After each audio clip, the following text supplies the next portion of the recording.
They didn't just feed you, they held the whole family together. These soul food dishes once filled your grandparents' table with warmth, pride, and stories you could taste. It's time to remember the flavors that raised us before they fade for good. Chitlins, also known as chitterlings, were once the star of many a holiday table. Not just a meal, more like a ritual. Families would gather early in the morning to start the painstaking cleaning process. You did not just throw chitlins on the stove and call it a day. You had to scrub, soak, rinse, and repeat. The smell alone could clear a room or spark a debate, depending on who you asked. But back then, it was worth it. These were delicacies made from what others would throw away, slow-cooked in cast iron with onions, vinegar, and a pinch of pride. The result? Tender bites of Southern history, often served with hot sauce and a side of cornbread. Today, most folks would not go near them, let alone cook them. The long prep time, the strong smell, the lack of patience in a fast food world, it all played a part in their slow fade. But once upon a time, chitlins were a celebration, a symbol of survival and soul, and they were not alone in holding down the dinner table. Because right next to them, in that same cast iron pot, you would probably find another forgotten favorite, something simmered until soft, rich, and deeply filling. Let us talk about ham hocks and butter beans. Ham hocks and butter beans were the definition of a meal made with love and leftover parts. That hock, usually just bone, fat, and a bit of meat, was the soul of the pot. You boiled it down low and slow until every ounce of flavor seeped into the beans. Butter beans, tender and creamy, would soak up every drop. The broth turned thick, smoky, and almost velvet-like. This dish did not need fancy seasoning or trendy plating. It was humble, hearty, and came straight from the heart. You might eat it with rice, maybe some greens on the side, or just as is with a hunk of cornbread to mop it up. It fed families for days and filled the house with a smell that made you feel safe. These days, it is rare to see this combo on the stove. Ham hocks are still around, but often skipped over in favor of leaner meats or quicker options. Butter beans got replaced by flashier legumes or canned shortcuts. But if you ever had a spoonful of this dish growing up, you already know it stayed with you. Not in your stomach, in your soul. And if we are talking about foods that stuck with you, even when they were cold and jiggling on a plate, there is no ignoring the next one. Hoghead cheese, also called Souse, was not for the squeamish, but it had its loyal fans, and plenty of them. Imagine a cold-cut jelly made from parts most people would not touch. We are talking cheeks, ears, tongues, boiled down, seasoned, and molded into a loaf. You would slice it thick and eat it cold, often with mustard or hot sauce. Sometimes you would see it at Sunday dinner, sitting proud on a platter next to more respectable dishes. But for those who grew up on it, Hoghead cheese was a delicacy. It was also a masterclass in not wasting anything. In communities where money was tight and meat was a luxury, you used every part of the animal, and Hoghead cheese was proof that flavor does not come from a label. It comes from patience, skill, and seasoning. Over time, though, it disappeared. Maybe it was the rise of prepackaged lunch meats. Maybe folks just got turned off by the idea of eating anything with head in the name. But back in the day, you were lucky if you got the last slice. And just when you thought it could not get more resourceful, let us talk about a little twist on bread that made every bite a surprise. Cornbread stuffed with cracklins was the kind of dish that gave you something to look forward to with every bite. This was not your average fluffy cornbread. No, this was crumbly, savory, and had crispy bits of fried pork skin hiding inside like buried treasure. Cracklins, those salty, crunchy pieces left over from rendering pork fat, were a delicacy in their own right. Folded into cornbread batter, they turned each slice into something rich and indulgent. You could hear the sizzle in the cast iron skillet before you even saw it. It was often served at cookouts, family dinners, or just as a snack with a glass of sweet tea. The texture was wild, crunchy and soft at the same time, and the flavor, smoky, fatty, and unforgettable. These days, though, you are more likely to see plain cornbread in a box mix. The cracklins are gone. The pan might be nonstick. And the soul? It is missing just a little bit of that southern magic. But if we are going to talk about soul foods with heart and heritage, the next dish might just be the most comforting sauce you never knew you needed. Tomato gravy was not your typical red sauce. It was smoother, simpler, and born out of necessity. You would start with a roux, flour and fat, usually bacon grease or lard, and stir in canned tomatoes or whatever fresh ones you had from the garden. Add salt, pepper, and a pinch of sugar to cut the acidity, and you had a gravy that could stretch across biscuits, rice, or even grits. For families without access to meat or butter, this was the topping that saved the day. It made a humble meal feel special. A scoop of rice and a ladle of tomato gravy was enough to feed a family and make them smile while eating it. It was especially loved in the South, where home cooks passed it down like gospel. Over time, though, it got left behind. Maybe it was the rise of jarred sauces, or maybe the world just moved too fast for slow-stirred gravy. But the taste? It still lingers for those who remember. And speaking of flavor that came out of nowhere, wait until you hear what people did with a can of salmon and some breadcrumbs. Salmon croquettes were the kind of meal that made you forget how little you had. Born in the Depression era, they were a go-to for families who wanted flavor without emptying their wallets. Canned salmon was cheap, shelf-stable, and always ready when meat was nowhere in sight. You would mix it with breadcrumbs, onions, maybe some egg if you had it, and form it into patties. Fried until golden brown and crispy on the outside, they were soft and rich inside, carrying just enough seasoning to bring it all to life. Served with a side of grits or rice, they made a full meal feel possible again. And the best part? You could feed a family of 5 with one can. These croquettes were more than food. They were a budget-savvy miracle that actually tasted good. These days, though, they have all but vanished. Fresh salmon is in every store now, and canned versions have been pushed to the back of the shelf. But once upon a time, those little pink patties were a symbol of resilience and a whole lot of resourcefulness. And if salmon patties were resourceful, the next dish proved that soul food has never shied away from using every part of the bird. Chicken feet stew might raise some eyebrows today, but it used to be a common sight in stew pots and Sunday dinners across the South. Why? Because chicken feet are full of flavor and collagen. When slow cooked for hours, they turn tender, creating a silky broth rich enough to carry whatever you had on hand. You did not eat them for the meat, but for the richness they gave the stew. Seasoned with onions, garlic, celery, and whatever garden herbs you could get your hands on, this was more than just comfort food. It was medicine. People swore by its healing properties. It could stretch a meal, warm your bones, and remind you of your grandma's house in one bite. Sure, the sight of those curled up feet might turn off modern appetites, but back then, nothing was wasted. The idea of throwing them away would have been unthinkable. But time moved on, tastes changed, and chicken feet went from main ingredient to novelty. Still, if you thought that was pushing the limits, wait until you hear what used to be stacked between 2 slices of white bread. Pig ear sandwiches were once a Southern deli favorite. Boiled, sliced thin, and often fried for extra texture. The pig ear brought a chewy bite and deep pork flavor that paired beautifully with mustard and soft sandwich bread. In places like Mississippi, Alabama, and Louisiana, you could walk into a corner store and grab one just like you would a cold soda. There was no pretense. This was working man food. Simple, salty, and satisfying. Some folks preferred them hot with hot sauce, others cold and pickled. Either way, it was a sandwich that knew exactly what it was. Not fancy, not fast, just flavorful. Over time, though, the pig ear sandwich disappeared. Maybe it was health trends. Maybe it was just too unfamiliar for new generations. But the legacy of turning humble cuts into meals worth craving? That is soul food through and through.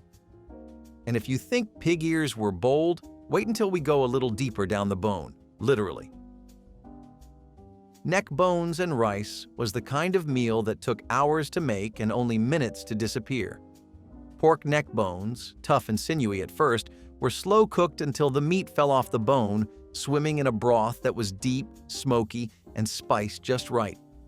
That broth soaked right into the rice, making every bite rich and sticky with flavor. This was not a dish you rushed. You had to babysit the pot, stir it, taste it, let it tell you when it was ready. But once it was, it fed a whole family and then some. It was the kind of meal that made kids run in from outside when they smelled it through the screen door. Today, though, neck bones are harder to find and even harder to sell. People want quick meals, boneless cuts, and instant flavor. But back in the day, the bones held the taste. They were the secret ingredient. And speaking of flavor that was once treasured but now too often tossed aside, the next dish brought both nutrition and nostalgia to the plate. Liver and onions with gravy was a meal you either loved or learned to tolerate. But if you grew up in a house that served it, you knew it well. Thin slices of beef or pork liver, dredged in flour, seared in a skillet, and smothered in onions and brown gravy. It was strong, it was rich, and it was cheap. Liver was packed with iron and vitamins, and during tougher times that mattered. A lot. Mothers and grandmothers swore by it, serving it with mashed potatoes or over rice. It was the kind of dish that reminded you dinner was not always about cravings. It was about care. But liver is one of those acquired tastes that just never caught on with younger generations. Today, it is mostly forgotten or left behind at the butcher counter. But it used to be a weekly dinner table staple, and some still chase that first bite. Now, if liver and onions were the rich and hearty main, the next dish was its crunchy, crispy cousin, made from the scraps, but full of soul. Fried Souse patties were what happened when soul food met resourcefulness and had a craving for crunch. You started with Souse, also known as Hoghead cheese, a cold, gelatinous loaf made from boiled-down pig parts. Now, that might not sound like something you would want to fry, but for folks who knew their way around a skillet, it was a game changer. You sliced the Souse thick, dredged it in flour or cornmeal, and pan-fried it until the outside crisped up and the inside warmed into a savory, tender bite. It was often served for breakfast, right next to grits and eggs, with maybe a splash of hot sauce on top. Some would eat it cold, but frying brought out a whole new personality. It took something humble, leftovers really, and turned it into something golden, bold, and packed with flavor. It was the kind of thing you made when times were lean, but you still wanted something that felt indulgent. These days, it is hard to find anyone making it, let alone frying it. But if you ever smelled that sizzle first thing in the morning, you never forgot it. And speaking of smells you never forget, the next soul food icon was cooked low and slow until your whole house smelled like home. Collard greens cooked with Fatback were once the heartbeat of a Sunday meal. You did not need fancy ingredients or complicated steps. Just a mess of greens, some water, a little vinegar, and a thick slab of Fatback. Cured pork belly that rendered into the pot like magic.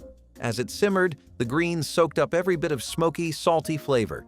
They got tender, deep green, and rich in every way a vegetable can be. Fatback was the original soul food seasoning, long before turkey tails or smoked neck bones became the go-to. Back then, it was cheaper, easier to find, and full of the flavor that made greens go from side dish to centerpiece.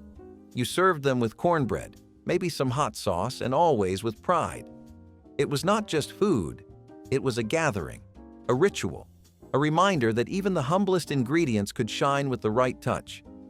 These days, collard greens are still around, but the Fatback? Not so much. It has been replaced or skipped entirely in favor of leaner meats and healthier options. But for those who remember the old way, that Fatback was the heart of the pot. And if the greens were the soul, the next dish was the bright, tangy spirit of the garden, served hot and bubbling in the summertime heat. Okra and tomato stew was a dish that tasted like summer in the South. Fresh-picked okra, sliced into rounds, juicy, ripe tomatoes chopped and tossed into a pot. You would add onions, garlic, and sometimes corn or bell peppers if they were in season. Then you let it all simmer together until it turned into something soft, rich, and just the right kind of tangy. The okra thickened the stew naturally with its signature texture, and the tomatoes brought a sweetness that balanced the whole thing out. You might eat it by itself with cornbread, or spoon it over rice or grits as a side. Sometimes it sat next to fried chicken. Sometimes it was the whole meal. It was cheap, it was filling, and it came from the backyard garden more often than not. Victory gardens, summer harvests, or a neighbor dropping off a paper bag full of vegetables. This dish was built from what was around. These days, okra gets a bad rap, and tomato stews have been replaced by canned versions that just do not hit the same. But for anyone who grew up with a bubbling pot of this on the stove, it was like a bowl of sunshine. And speaking of sunshine, there was another golden treat that came out of the cupboard and onto the table. Sticky, sweet, and poured with care. Sorghum syrup on biscuits was Southern breakfast at its finest. Before maple syrup became the standard, sorghum reigned supreme. It came in dark, thick ribbons, richer than molasses but smoother and slightly less bitter. Just a spoonful could transform a dry biscuit into something decadent. Sorghum was made by crushing the stalks of the sorghum plant and boiling the juice down into a syrup. This took time, patience, and a good bit of muscle, but the result was worth every drop of sweat. It was also local. Families made their own or bought it fresh from the mill. You did not just pour sorghum, you drizzled it, slow and steady, over a buttered biscuit while the steam still rose off the bread. It was thick enough to cling to every crumb and sweet enough to stand on its own. Sorghum was more than a topping.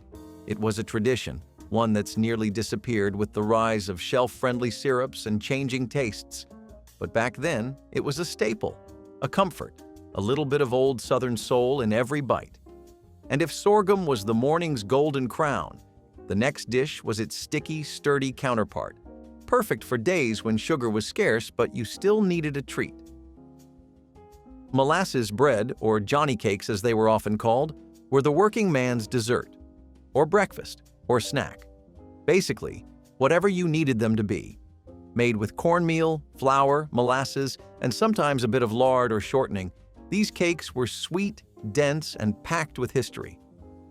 The molasses gave them that deep, earthy flavor and sticky texture that clung to your fingers and your memory.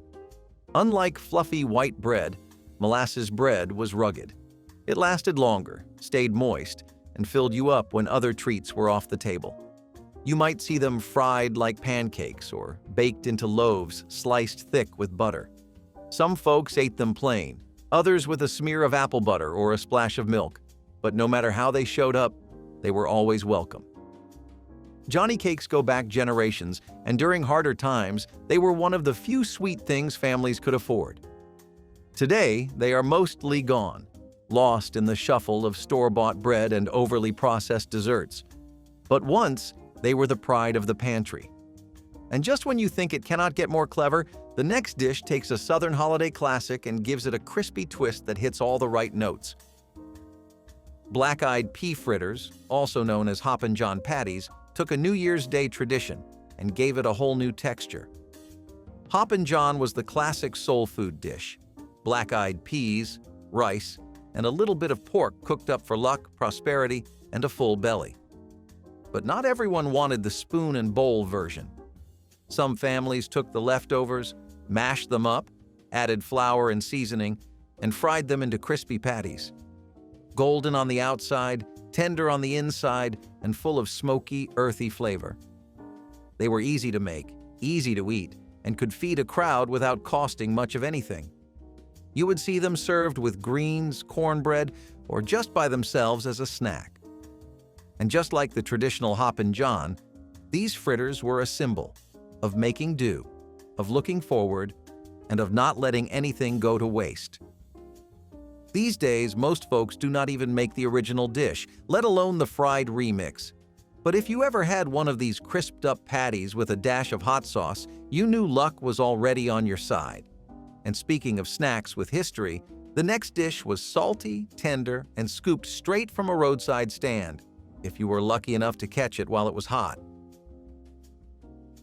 Boiled peanuts cooked in hog brine were the South's original grab-and-go snack, and they were nothing like the peanuts you get at ball games today. These were soft, not crunchy, warm, not dry, and loaded with the rich, smoky flavor of pork fat and salt. You would take raw green peanuts, still in the shell, and simmer them low and slow in a pot filled with hog brine, sometimes for hours. The longer they cooked, the better they got. The shell softened just enough to crack open with your teeth, and the peanut inside would be warm, salty, and almost creamy. Some folks would add spices, but most let the hog brine do all the talking. You would buy them from roadside vendors or gas stations, big steaming pots, scooped into paper bags that leaked at the corners. They were humble, yes, but also addictive. And now, boiled peanuts are still around, but the hog brine method? That is mostly history. Most commercial versions skip the pork altogether. But if you ever tasted the real deal, you know the flavor still lingers in memory. And if that did not make you nostalgic for the days of simpler meals, wait until we talk about a meat that once came straight from the backyard. Fur, feet, and all. Fried rabbit used to be a dinnertime standard for families who lived close to the land. Back when stores were a luxury and meat prices were sky high, you did not always buy your protein, you caught it. Rabbit was lean, available, and surprisingly tender when cooked the right way. You would clean it, soak it in buttermilk if you were lucky, season it with salt, pepper, and flour, then fry it up in hot oil until golden and crisp. The taste was something like chicken, but with a little more depth.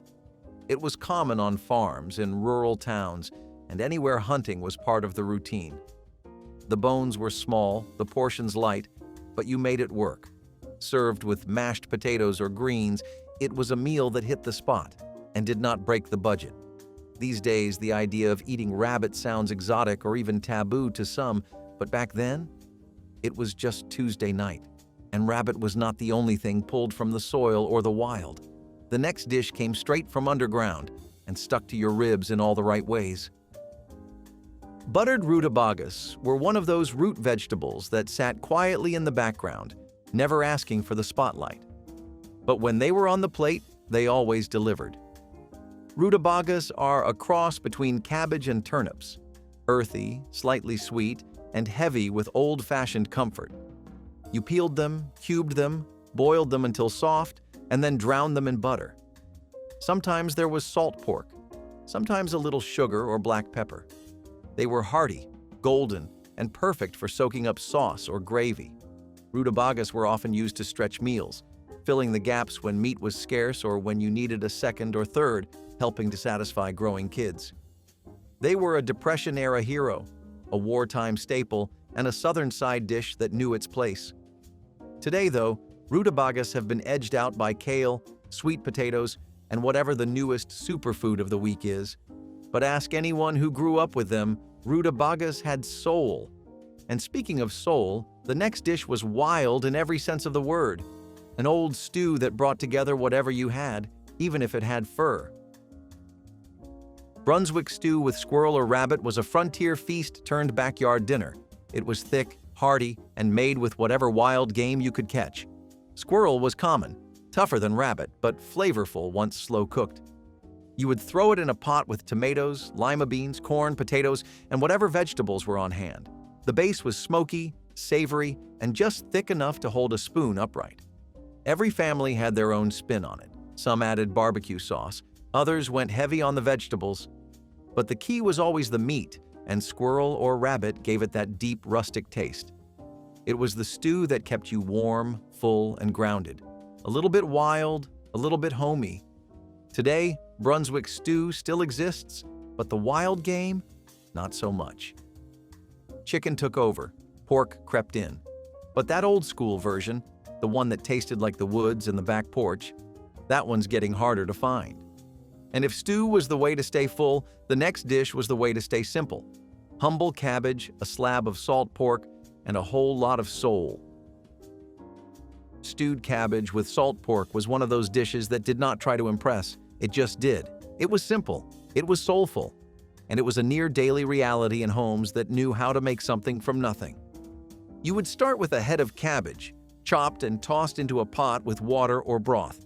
Then came the star, a chunk of salt pork. It was salty, fatty, and packed with flavor. There was no such thing as light cooking when salt pork was involved.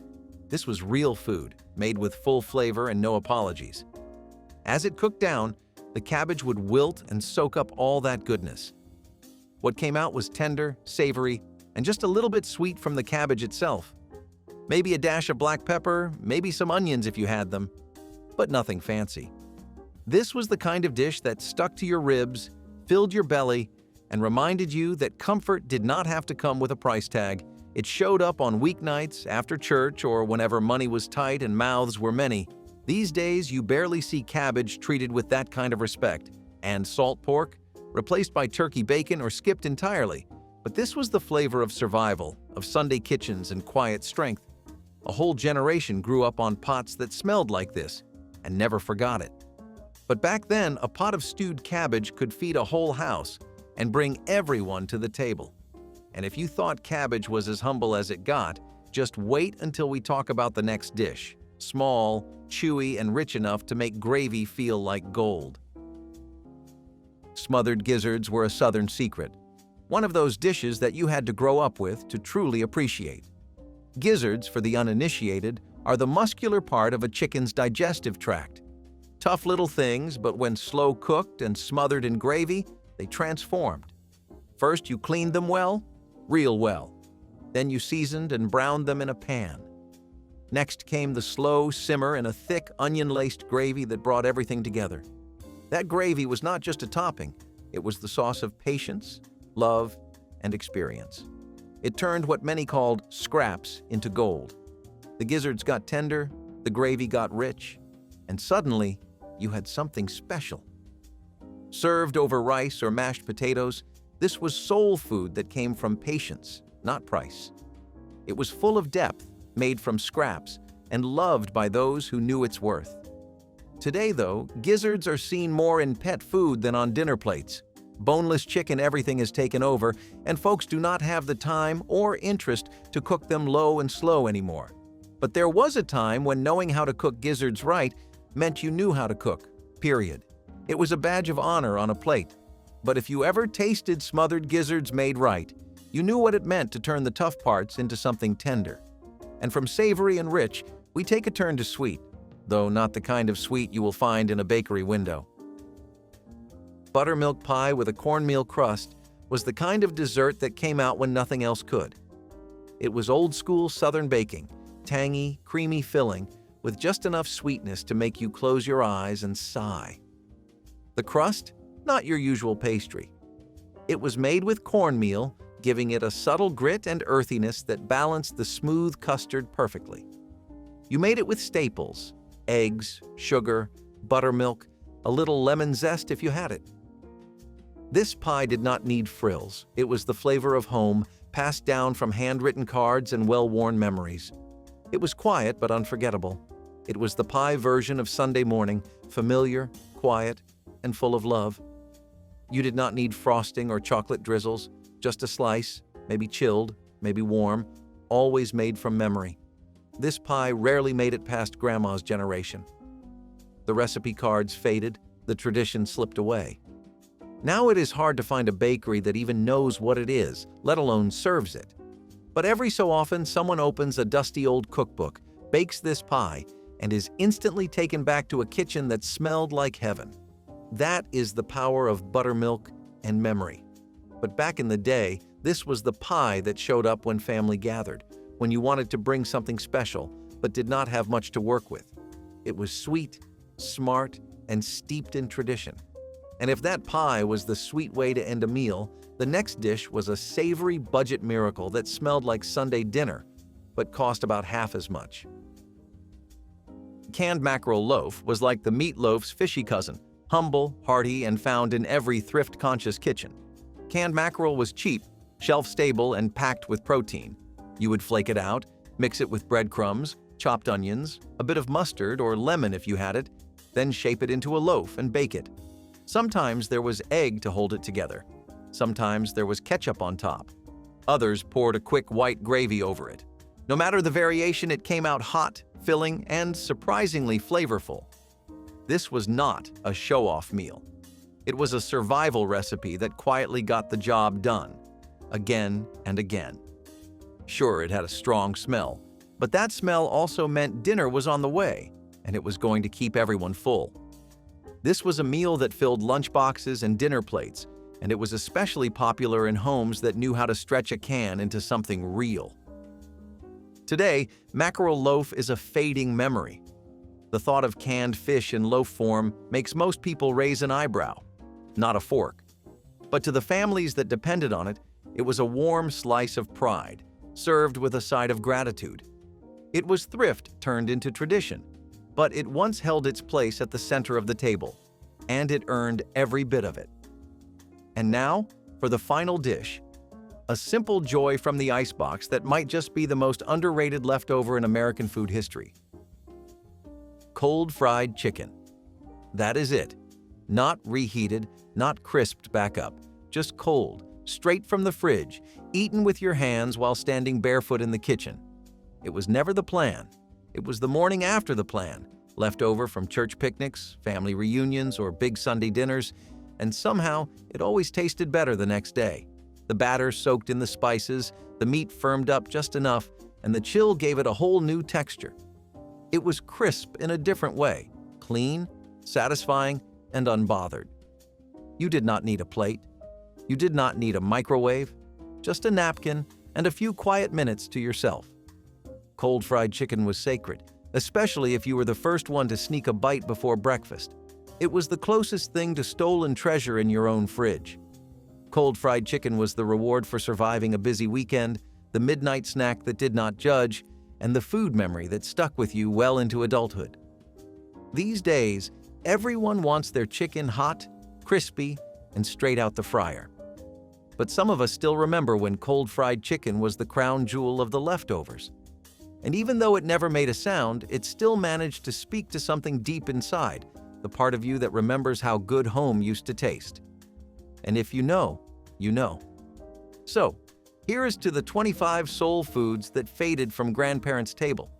Not because they were not good, but because time moved on. But the flavor, the memory, that never really left.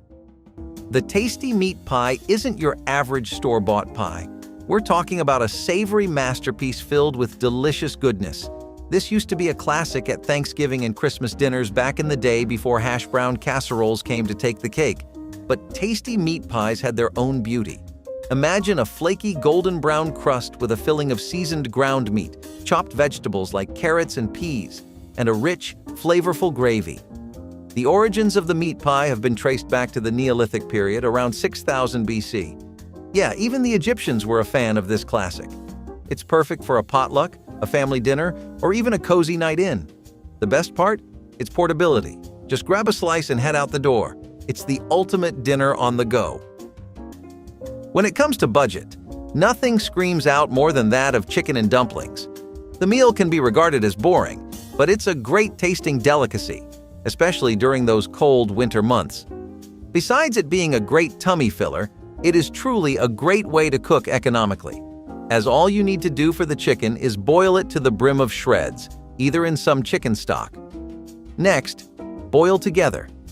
As easy as this dish sounds, it is a true version of what family-oriented meals mean. It began as a mainstay in many homes during the Great Depression. Yet, other experts claim that this kind of eating originated when German immigrants first came to America, with the word dumpling translating to Knödel in German. There are some baking challenges that only your grandmother is equipped for, and making the pinnacle of brown butter sweet potato pies was one of them. Seriously, even bakeries and fancy eateries have struggled to nail every aspect of a pie, but for most home chefs in the United States, it seems to be just another Tuesday with the oven. You take a flaky pie crust with a velvety potato filling that is usually topped off with whipped cream, but most older cooks preferred maple syrup as that was what they grew up with. Just a bit of dark brown sugar would elevate this dish into the perfect dessert, though it would often steal the show entirely on its own. The thing is built to make your mouth water, and we mean looks-wise too, since the brown and caramel hues of the pie just make it all the more enticing. Have you ever heard of this one before, and would you try it? Stuffed peppers. Forget those boring pre-made things you see at the grocery store because stuffed peppers are here to save the day. We're talking about the beautiful bell peppers Grandma made on Thanksgiving. Vibrant red, yellow, or orange peppers are hand-picked and carefully hollowed out and then stuffed with a flavorful mixture of fluffy rice, seasoned ground meat, and your choice of chopped vegetables. Once stuffed, these peppers are baked to perfection until they are tender and crisp. Now, this isn't just a casual meal. Whipping up a stuffed pepper might make you feel like a master chef in the kitchen. It's also a great way to use up leftover rice and ground meat. Bonus points. If you use their visual appeal to trick your children into getting their daily dose of veggies. Yeah, the little ones don't really go for the green peppers on the table, but they might just love these stuffed peppers.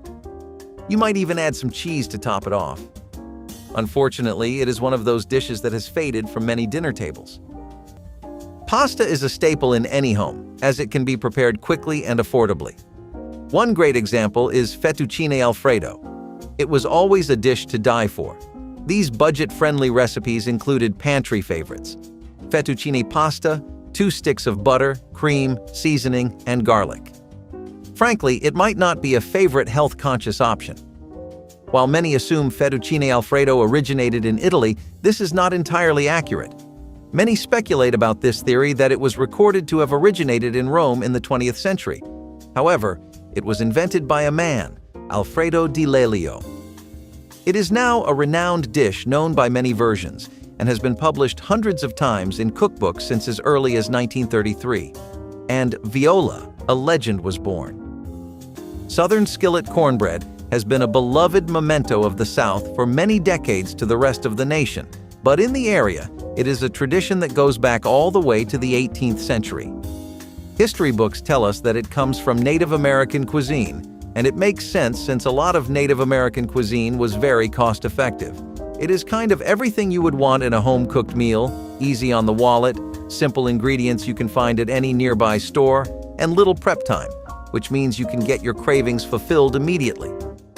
Plus, most cooks back then were so accustomed to it from a lifetime of making cornbread in these cast-iron skillets that they could make it much faster than even an experienced cook. Guess experience counts for something, especially when you have 40 to 50 years of it, right? Spanish rice with tomatoes and green peppers, a flavorful side dish that has graced American tables for decades. Despite its name, it's actually more of a Mexican-American creation, born out of the fusion of traditional Spanish and Mexican cooking. The rich, savory base comes from simmering rice in a seasoned tomato sauce, with green peppers adding a touch of sweetness and color. The origins of Spanish rice can be traced to the influence of the Spanish in Mexico during the colonial period. The use of rice as a staple ingredient spread throughout Latin America, evolving into countless variations. In the United States, especially during the mid-20th century, Spanish rice became a popular side dish to accompany everything from tacos to fried chicken. The addition of green peppers, onions, and garlic to the dish added layers of flavor that made it even more satisfying. Spanish rice with tomatoes and peppers is the side dish that's just as colorful as it is delicious. So much flavor, it almost steals the show. It's a versatile, easy-to-make dish that always pairs well with a variety of main courses. The Hungarians really killed it with dinners that shaped our childhood, because we've got another banger on the list. Hungarian goulash was everyone's favorite cozy, hearty meal back in the day. Goulash is a hearty stew whipped up with tender chunks of beef simmered in a rich, savory sauce brimming with paprika. Yeah, paprika was huge back in the day. So why did this delicious dinner vanish from our dinner tables? Well, the Hungarian goulash traces back as far as the 10th century to stews eaten by the shepherds, so you can say this one might just have run its course.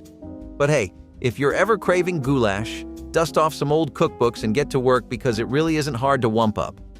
This is the perfect dish for a chilly night in, curled up on the couch with a good movie. Just be careful not to spill it on your mom's vintage tablecloth. Those things are irreplaceable.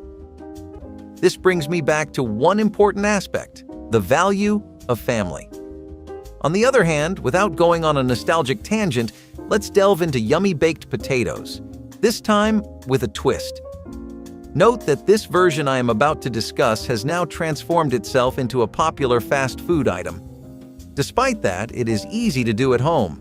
All you need is a well-done baked potato, then stuffed with some yummy treats that are budget-friendly as well, And if you are feeling adventurous, a splash or two of sour cream, perfect. Anyhow, this may seem like a new spin-off to many families, but researchers have discovered that native South American cultures have been using it as a staple for thousands of years. Although their techniques are questionable at best for modern society, as they usually include things like a banana stuffed with rice. A lot of the recipes from the times of our parents come from the Depression and from when America was recovering from it, but things like baked ziti is what they would whip up when they had a bit of money in their pocket. Some cooked ziti, ricotta cheese, eggs, and spaghetti sauce meant for an incredibly easy and amazing pasta. If you had the Parmesan to spare, you could also sprinkle it on or add a melted layer as a topping. It did not take too long to make, and it tasted very different from regular pasta or spaghetti and meatballs, which was a recipe favored by moms more than grandmas. The real highlight of the dish is in the shape of the ziti, since they end up being these 25 to 30 centimeter tubes. When they turn into soft pasta, they become great for chewing and work really well with the cheese. Grandmas would always spice it up with some beef or duck here and there, though. Goulash has become a favorite in many American households, a dish that combines the comfort of macaroni with the heartiness of ground beef. Despite the name, this American version of goulash is far different from its Hungarian roots, where the original dish was a rich stew made with beef, paprika, and vegetables. The American version, often made with macaroni, tomatoes, and ground beef, became popular during the mid-20th century, particularly in households looking for a quick, filling, and affordable dinner. The beauty of goulash lies in its simplicity. Ground beef is browned and simmered with onions, garlic, and seasonings, then mixed with cooked macaroni and canned tomatoes. This one-pot meal is easy to make and adaptable to whatever ingredients are on hand, whether it's adding a dash of hot sauce, swapping tomatoes for tomato paste, or stirring in some cheese for extra richness. Goulash quickly became a go-to comfort food for busy families, and it's still a staple today. It's the kind of dish you can throw together in no time, and it always feels like a warm hug in a bowl. Back in the 1950s, the Divan Parisian restaurant at Chatham Hotel in New York City gave birth to its signature dish, the chicken divan casserole. This mouth-watering dish soon found its way to all our homes, and I'm not complaining. It's made of tender chicken pieces nestled amongst vibrant green broccoli florets in a rich and creamy sauce, topped with a generous layer of melty cheese and a sprinkle of crispy breadcrumbs. The chef who leaked this recipe out to the public really took one for the team, and we can never thank him enough. It's the perfect combination of protein, veggies, and all the cheesy goodness your heart desires. Just maybe pair it with a side salad to pretend you're being healthy. Chicken divan casserole is the retro dish of every cheese lover's dreams, and you know what that calls for? A comeback. It's a classic at throwback parties, but you don't really need an excuse to cook this up. A typical Tuesday night works too. Lots of people around the globe would debate about the true origin of this next meal, which was always one of many meals my mom, especially my grandmother, used to make. Nonetheless, let's dive headfirst into this delicious meal pantry-friendly chicken a la king. Weirdly enough, as a child, this meal seemed so fancy, yet it could be enjoyed anytime. All you would need are milk, flour, salt and pepper, green bell peppers, mushrooms, and chicken over a heaped spoon of rice. Coming back to the aforementioned origins of this dish, well, it is a widespread belief that it was first served to patrons of New York's Brighton Beach Hotel way back in the 1980s by its inventor, per se, E. Clark King II. Whichever way the cookie crumbles around its history, it's one of those meal options that, by the turn of the century, took flight worldwide. If you were going on over to your grandparents for a casual Christmas or Thanksgiving visit, you may have been surprised to find that the dinner table was anything but casual, with delicacies like squash casserole. Creamy, crunchy, and filled with cheddar cheese and crackers, it is an all-time favorite that has been a staple of holidays and birthdays in many households. It was more popular to correctly reflect past tense in the 20th century, which explains why you would usually only find your grandparents making it, and back then, it would be very common to have this at potlucks. Some households still have it at theirs, But the trend has taken a bit of nosedive, with the cracker and cheese combo taking a bit of a backseat. That only goes for if you are ordering a squash casserole from a restaurant, though, because from the hands of any American granny, it was a dish impossible to resist. When it comes to simple yet elegant meals, few combinations can match the light, flaky fish paired with the richness of lemon butter and the crispness of asparagus. Baked cod or halibut are perfect choices for this dish. Both are mild white fish that take well to a variety of seasonings, but it's the lemon butter that steals the show, bringing a burst of freshness that complements the delicate flavors of the fish. Cod and halibut have been long favorites in American kitchens, especially along the coastlines where they are abundant. Cod, with its firm texture, has been a staple in New England since the colonial era, while halibut is prized for its mild taste and large fillets. Both fish are low in fat but high in protein, making them an excellent choice for a healthy, satisfying dinner. Asparagus, often served alongside fish in this dish, is packed with vitamins and minerals, making it a nutritious addition. The key to a great asparagus side is cooking it just enough to maintain its crunch, while the lemon butter ties everything together in perfect harmony. A meal like this is a reminder that simple ingredients can create something extraordinary. Now, Swiss steak is like a warm hug from the past. This dish is all about slow-cooked, fall-apart tender beef bathed in a tangy tomato sauce. Think slow cooker vibes, but way before slow cookers were even a thing. Now, the Swiss steak is all about patience. The longer you simmer the beef, the more melt-in-your-mouth delicious it becomes. It's also the perfect way to use up that tougher cut of meat you accidentally grabbed at the store. If you grew up thinking this dish was from Switzerland, as the name suggests, now would be a good time for me to tell you your whole life was a lie. This technique of cooking up tender meat came from England, so they're the ones to thank for this meaty goodness. I can just imagine the satisfying experience of cutting through that tender beef with minimal effort. Swiss steak, a dinnertime classic that deserves a comeback. Where do I sign the petition? Here is a dish that you have probably heard of one too many times but never gotten enough of: meatloaf with mashed potatoes. Let's just say that comfort cooking really does not get much higher than this, nor more relaxing. Sitcoms, movies, and comedies across the decades that depict middle-class families always have somebody serving up a killer meatloaf, and it is for good reason.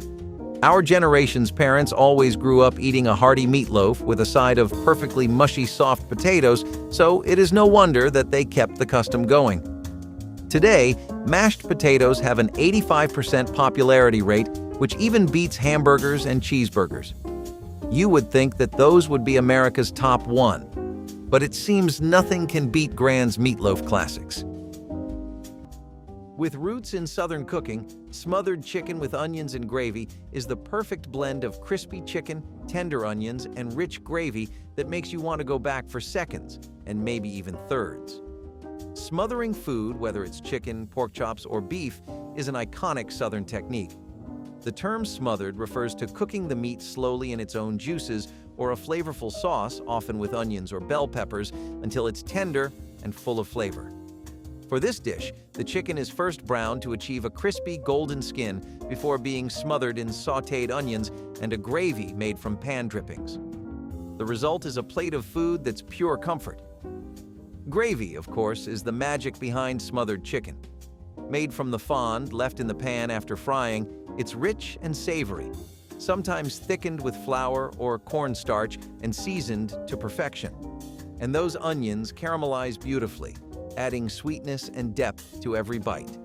Smothered chicken is like a hug on a plate, if that hug could also be crispy and covered in gravy. It's a dish that brings people to the table, no matter the occasion. Chicken fried steak. This classic is long gone but never forgotten. This one's pretty easy to make too.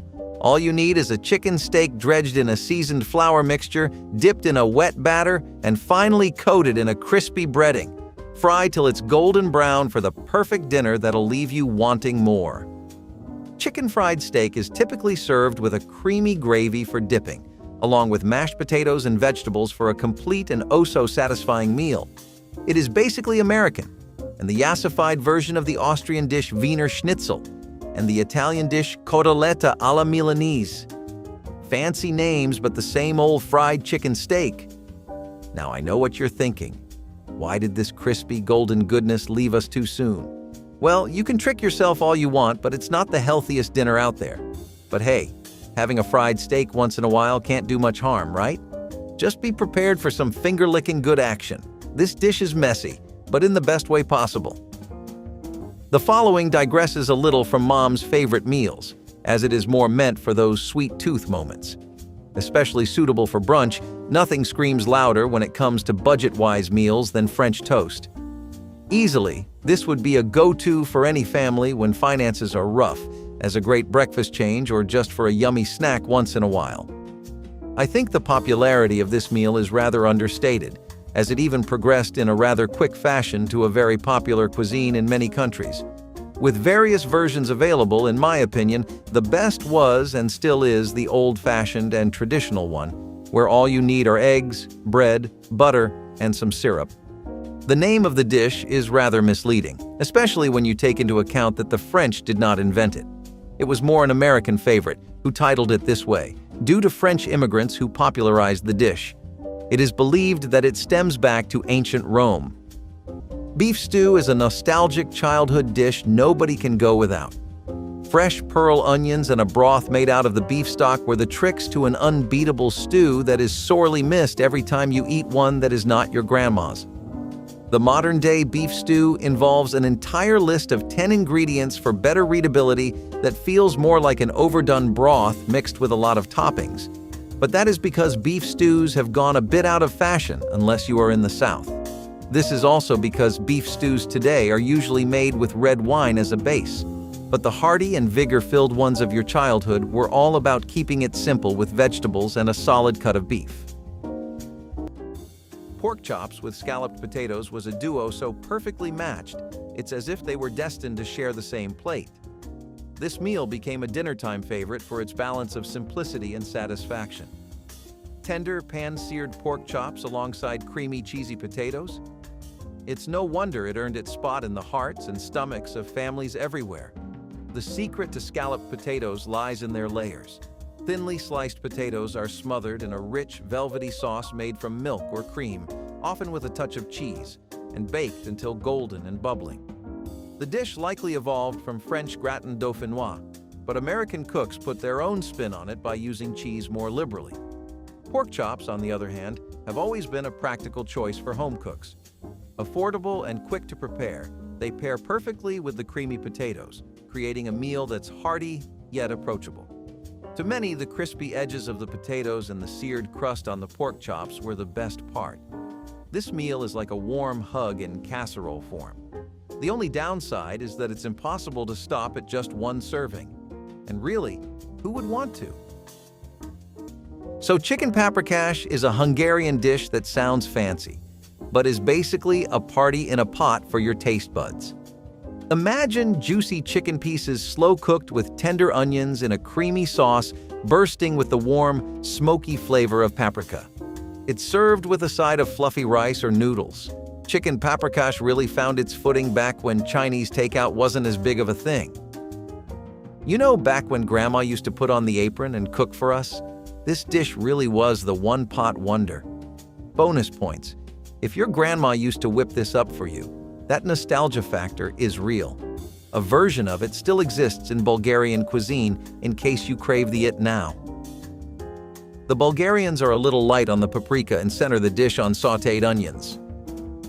Okay, creamed spinach and pearl onions didn't look the most appetizing, but trust me, it was always a hit at family dinners. Think of a rich, creamy base packed with vibrant green spinach leaves. And let's not forget the star of the show, pearl onions, that added the perfect touch of sweetness. Not only was this dinner finger-licking delicious, but it was healthy too. Jam-packed with nutrients including vitamins A, C, and K, iron, folate, potassium, and a good amount of fiber. Just don't blame me if you get flashbacks to your school cafeteria. But hey, sometimes those cafeteria classics deserve a second chance, especially when they're this delicious and healthy all at the same time. Speaking of economics, the following mom-made specialty was homemade pasta sauce. Recently, I was quite shocked to see the huge amounts of jar-filled pasta sauces, as my mom taught me the old-fashioned way to make it with the use of only a few ingredients. For example, the top components to make an awesome-tasting sauce consist mainly of the following: a couple of smushed-up red tomatoes, finely chopped onion, herbs, and spices. Now, bear in mind that I had two older brothers, so this sauce was a necessity, as their appetites seemed insatiable. Similarly, pasta sauce is closely associated with Italian cuisine. Although tomatoes were introduced to Italy in the 16th century, it wasn't until the 17th century that tomato-based sauces gained popularity, securing their place in culinary history, with its first mention in a cookbook compiled by a chef, L'Apiccio Moderno, in 1790. Pot roasts have been as much a part of the grand scheme of American culture and cuisine as anything else on this dish, and each area, state, and neighborhood has their own ideas of what one should look like. Were you the kind of kid that grew up on beef chuck roast, potatoes, a beefy broth, and carrots in your roast?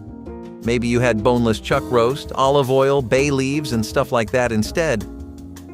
These are just the few variations you can expect to find when it comes to a good, well-done pot roast.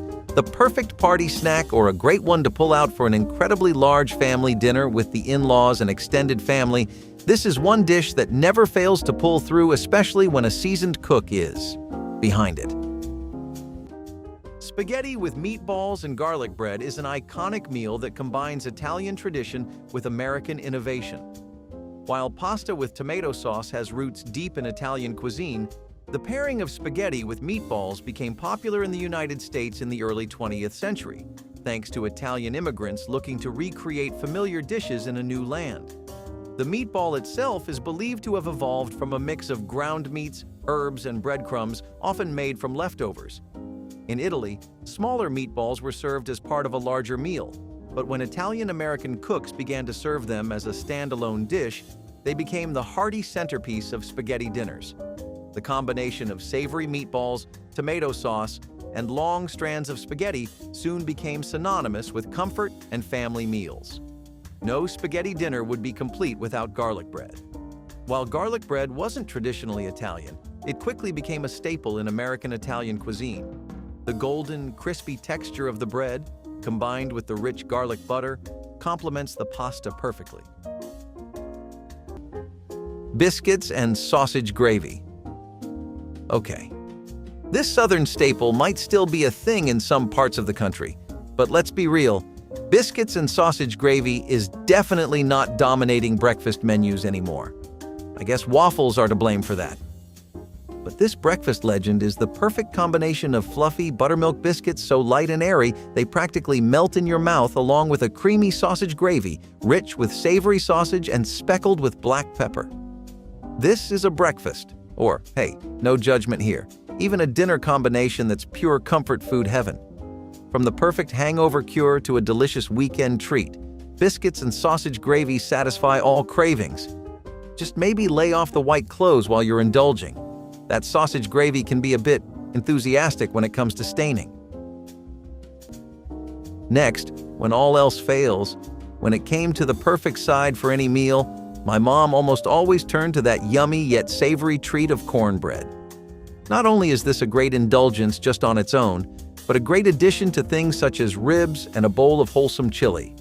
Many pantry-stored items would quickly jiffy up this sweet bread, which mainly consisted of corn flour, baking powder, oil, and eggs.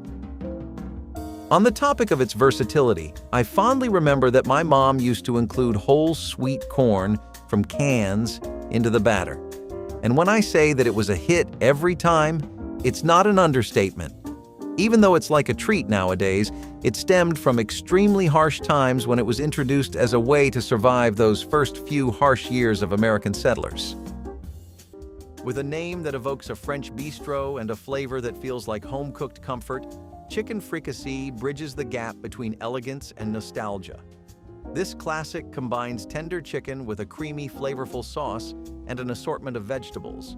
The roots of chicken fricassee lie in French cuisine, with the term fricassee appearing as early as the 15th century. What sets it apart is the technique. Chicken pieces are first browned lightly, then simmered slowly in a sauce that often blends broth, cream, and a touch of white wine. Julia Child famously described it as halfway between a sauté and a stew, and if Julia said it, it must be true. Vegetables like carrots, celery, mushrooms, and pearl onions elevate the dish, adding texture and natural sweetness to complement the savory chicken. In many American households, this meal became a way to transform humble ingredients into something elegant. While its name might sound intimidating, chicken fricassee is surprisingly practical. It's one pot, easy to make, and the leftovers taste even better the next day, if they survive that long.